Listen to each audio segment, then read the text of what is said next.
오늘은 출애굽기 강의 5번째 들으시고 기억하시고 돌보시는 하나님이라는 제목으로 말씀 나누도록 하겠습니다.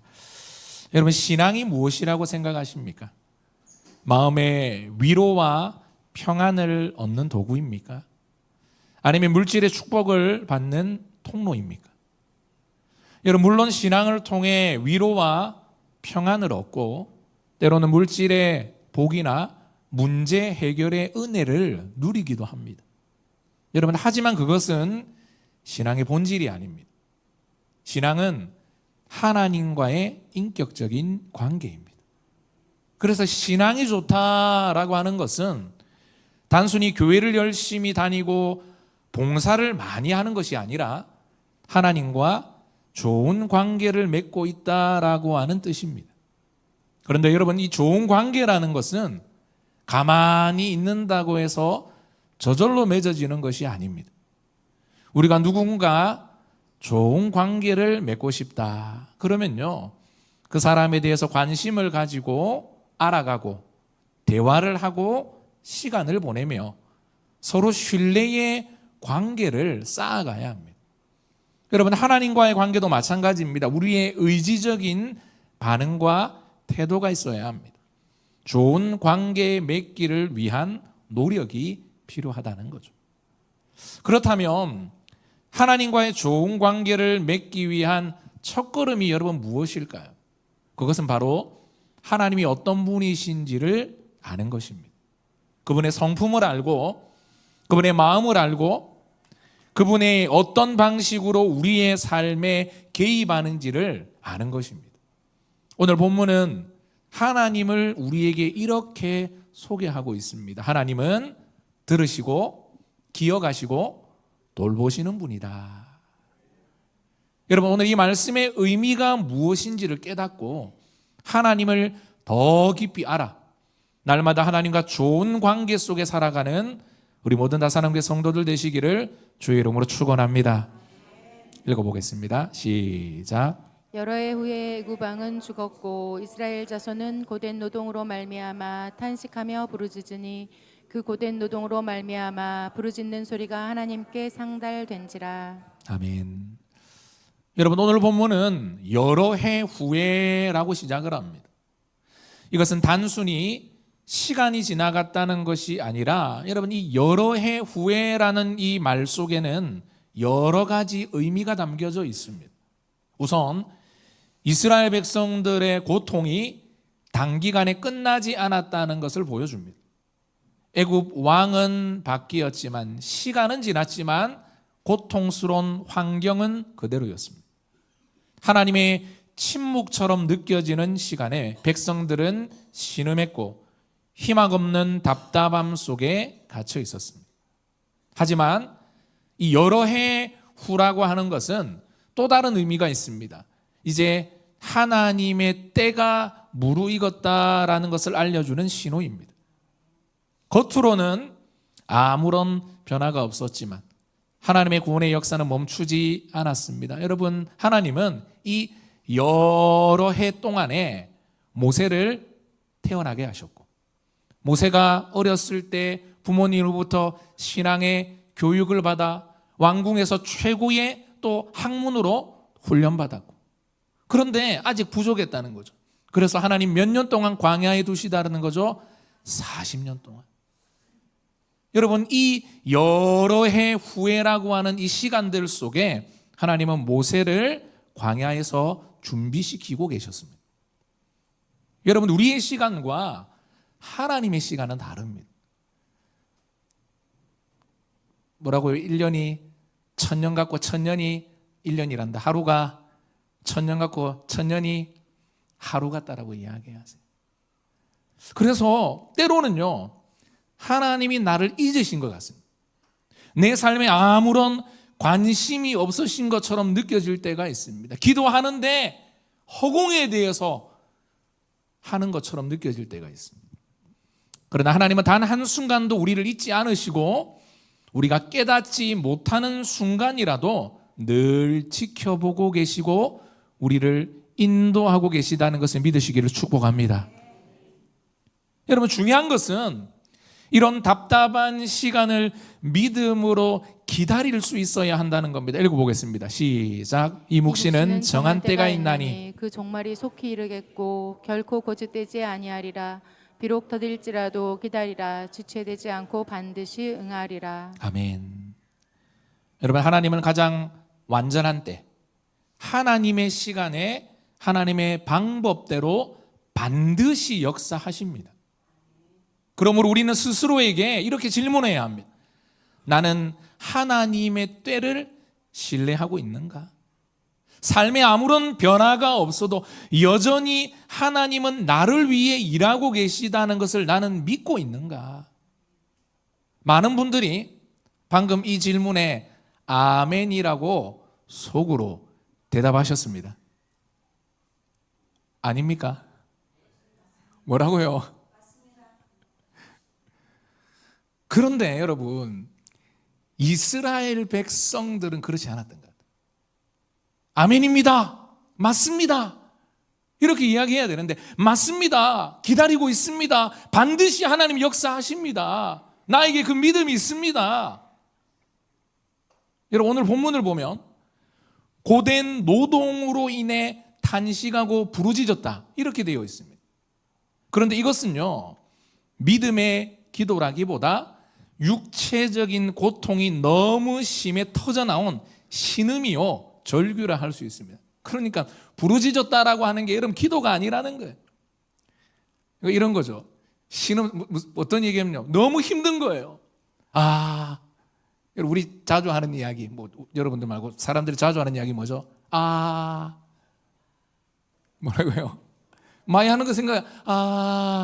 죽겠다, 미치겠다, 힘들다, 어렵다, 어떡하노? 오늘 이스라엘 백성들 이랬다는 거예요. 너무 힘든 거예요. 육체적으로 고통스러운 거예요. 그리고 환경을 보니까 뭐가 보이지 않아요? 변화될 것 같지 않아. 이대로 쭉 갈 것 같아. 힘들다, 미치겠다, 어떡하지? 요 이야기를 계속해서 한 겁니다. 자연스러운 반응입니다. 여러분, 이거 기도가 아니죠. 결코 기도가 아닙니다. 이스라엘 백성들은요, 하나님 찾지 않았습니다. 하나님 도와주세요, 하나님 상황 좀 변화시켜, 이거는 기도예요. 그런데 미치겠다, 죽겠다, 너무 힘들어, 요구했다는 거예요. 도움을 구하지도 않습니다. 너무 힘들어서 탄식하고 울부짖었습니다.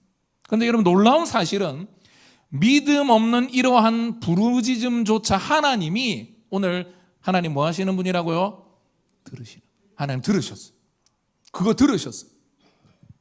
그리고 이스라엘 백성들의 고통을 외면하지 않으시고 그 불완전한 부르짖음마저도 들으시고 응답해 주십니다.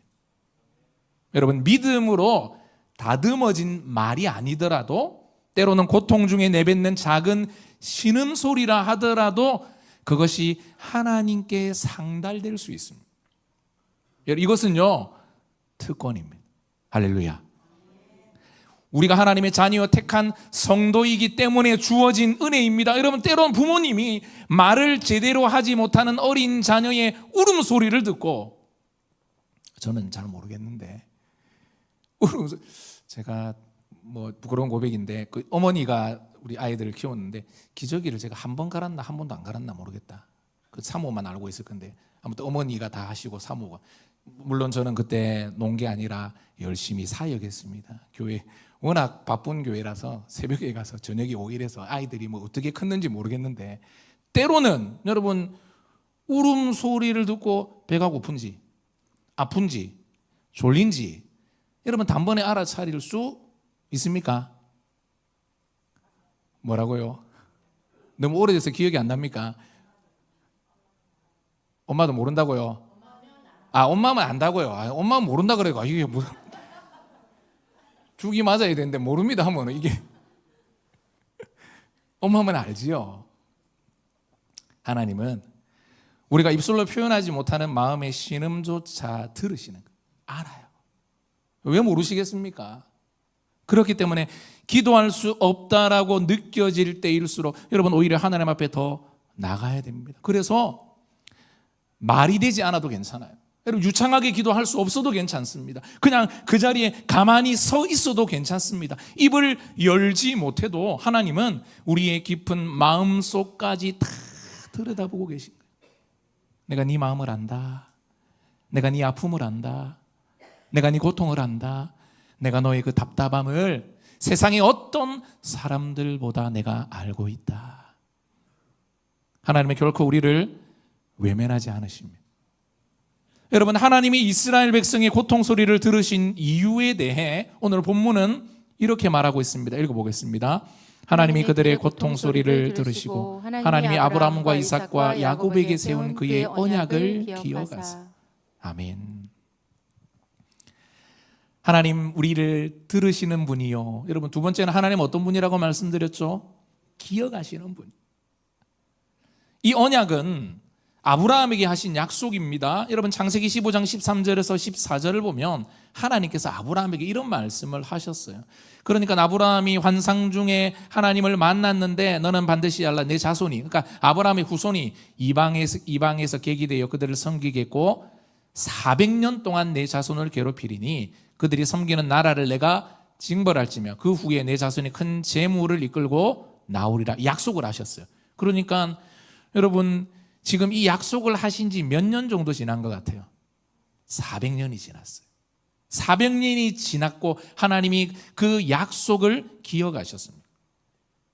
여러분, 이것은 이 약속을 기억하셨다는 것은 이제 이 약속이 곧 성취될 것이다 라고 하는 알리는 신호입니다. 이스라엘 백성들은 지난 400년간 고통받았고 하나님이 우리를 잊으시고 버리셨다라고 생각했을 겁니다. 왜냐하면 현실과 약속의 간극이 너무 컸기 때문에. 아브라함에게는 큰 민족을 이루고 내가 복을 주겠다. 내가 복을 주겠다. 그런데 여러분, 현실은 복이 아니에요. 현실은 애굽의 종살이였습니다. 언약은 영광스러웠지만 지금 눈앞에 펼쳐진 상황은 고통과 눈물뿐이었습니다. 이 간극이 바로 믿음을 흔드는 순간입니다. 하나님의 약속은 분명했지만 현실이 달라 보이잖아요. 그러면요, 낙심하고 심지어 어떤 생각을 하는가 하면 하나님이 침묵하신다라고 생각합니다. 그러나 여러분, 하나님은 침묵하고 계신 것이 아닙니다. 하나님은 가장 완벽한 때를 준비하고 계십니다. 할렐루야. 읽어보겠습니다. 시작. 하나님은 사람이 아니시니 거짓말을 하지 않으시고 인생이 아니시니 후회가 없으시도다.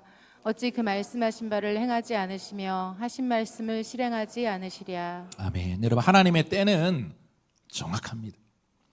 비록 너무 늦은 것 같고 아무 일도 일어나지 않을 것 같지만 때가 되면 하나님은 반드시 그 약속하신 것을 기억하시고 이루어 주십니다. 하나님이 언약을 기억하신다는 것은 이스라엘 백성들의 고통을 외면하지 않으셨다는 뜻입니다. 삶의 고통 속에 때론 하나님이 나를 기억하고 계신가라는 의문이 들 때 하나님께서 여전히 나를 기억하고 계신다는 것을 깨달아야 합니다. 여러분, 이사야 40장 8절에 이렇게 말씀합니다. 푸른 마르고 꽃은 시드나 우리 하나님의 말씀은 영원히 서리라 하라. 아멘. 그렇기 때문에 성도는 환경과 현실이 아니라 하나님의 약속을 붙들고 살아야 하고 하나님의 때가 되면 그 약속은 반드시 이루어지게 될 것입니다. 여러분, 성경에는요, 참 감사하게도 우리를 향한 수많은 약속들이 가득합니다. 두려워 말라, 내가 너와 함께함이라. 할렐루야. 수고하고 무거운 짐진 자들아 다 내게로 오라. 내가 너희를 쉬게 하리라. 내가 너를 떠나지도 아니하고 버리지도 아니하리라. 내가 세상 끝날까지 너희와 항상 함께 있으리라. 너희를 향한 나의 생각은 내가 하나니 평안이요 재앙이 아니니라. 너희에게 미래와 희망을 주는 것이니라. 이러한 약속은 이 땅을 살아가는 모든 성도에게 주신 것이고 현실이 어렵고 힘들수록 말씀을 붙들고 살아가면 할렐루야, 그 말씀이 때가 되어 이루어지게 되는 것을 보게 될 것입니다. 25절 말씀 읽어보겠습니다. 시작. 하나님이 이스라엘 자손을 돌보셨고 하나님이 그들을 기억하셨더라. 들으시는 하나님, 기억하시는 하나님, 마지막으로는요, 돌보시는 하나님. 이스라엘 백성들의 고통의 부르짖음을 들으신 하나님은 그들을 잊지 않으시고 친히 돌아보시기 시작합니다. 여러분, 여기서 돌보셨다라는 것은 단순히 하나님이 그들의 고통을 알아보셨다라는 뜻이 아닙니다. 히브리어 원어는 여러분이 주의 깊게 바라보다, 관계 속에서 주목하다, 그리고 개입하다라고 하는 뜻을 가지고 있습니다. 하나님은 무관심하게 바라보는 분이 아닙니다. 우리의 고통을 보시고 돌아보시고 돌보십니다. 그리고 이러한 돌보심은 구원의 역사로 이어집니다. 여러분, 이스라엘 백성들은 하나님이 아무것도 하지 않고 있다라고 느꼈을 거예요. 환경이 그대로였어요. 고통 속에 신음하고 있었지만 어떠한 변화가 일어나지 않았습니다. 하지만 하나님은 이미 모세를 태어나게 하셨고, 모세를 지금 40년의 이 광야의 시간을 통해 정금과 같이 다듬고 계십니다. 왜냐하면 그를 통해 응답해 주시기 때문이죠. 여러분, 이 돌보신다라고 하는 것은 하나님이 미리 준비하고 계시다는 겁니다. 단순히 위로하는 것을 넘어 이제 구원이 시작되었고 본격적인 하나님의 일하심이 삶에서 풀어지게 됩니다. 이러한 하나님의 돌보심은 이스라엘 백성들에게만 해당되는 것이 아닙니다. 성경은 하나님께서 지금도, 오늘도, 이 시간에도 자신들의 백성을 돌보고 계신다고 분명히 말씀하고 있습니다. 읽어보겠습니다. 시작. 참새 두 마리가 한 아사리온에 팔리지 않느냐. 그러나 너희 아버지께서 허락하지 아니하시면 그 하나도 땅에 떨어지지 아니하리라.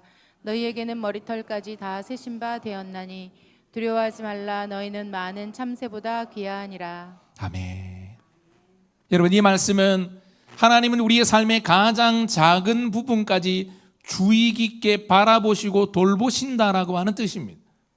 여러분, 하나님 다 알고 계십니다. 상황도 아시고 우리의 마음도 아십니다. 우리는 늘 하나님의 돌보심 아래 살아가고 있습니다. 그런데 왜 하나님의 돌보심이 당장에 나타나지 않는 것입니다? 왜 지금 내가 겪고 있는 이 고통은 여전히 계속되고 기도하는데 하나님의 응답은 멈춘 것 같아 보이는 것입니까? 여러분, 그 이유는 단 하나입니다. 아직까지 하나님의 때가 되지 않았기 때문입니다. 여러분, 하나님은 항상 때를 따라 일하시는 분입니다. 여러분, 하나님의 시간이 있습니다. 그 때가 되어야 합니다. 나의 때가 아닙니다. 하나님의 때입니다. 지금 침묵하시는 하나님은 무능하거나 우리에게 관심이 없으신 것이 아닙니다. 기다리시는 겁니다. 그리고 보이지 않는 곳에서 준비하고 계십니다. 여러분, 출애굽기의 상황도 이와 같습니다. 이스라엘 백성들은 오랜 시간 고통받았고 기도했지만 아무런 변화가 없었습니다. 하지만 그 사이 하나님은 가만히 계셨던 것이 아니라 모세를 준비하고 있었습니다. 하나님의 시간표는 멈춘 적이었고 계속해서 흘러가고 있었던 것입니다. 여러분, 우리도 마찬가지입니다. 지금은 고요한 시간처럼 느껴질 수 있지만 하나님은 지금도 우리를 위하여 일하고 계십니다. 때가 차면 이러한 하나님의 돌보심이 눈에 보이는 회복과 구원의 역사로 드러나게 될 것입니다. 지금은 기다림의 시간입니다. 하지만 여러분, 이 기다림의 시간까지도 하나님의 돌보심 아래 있고, 여러분, 이 기다림의 시간이 영원한 것은 아니에요. 뭐가 있다는 거죠? 때가 있습니다. 만물의 때가 있습니다. 울 때가 있으면요, 여러분, 웃을 때가 있습니다. 죽을 때가 있으면 살 때가 있습니다. 그 때를 지금 하나님은 뭐 하고 계신 거죠? 기다리고 계신 거예요. 말씀을 마무리하겠습니다.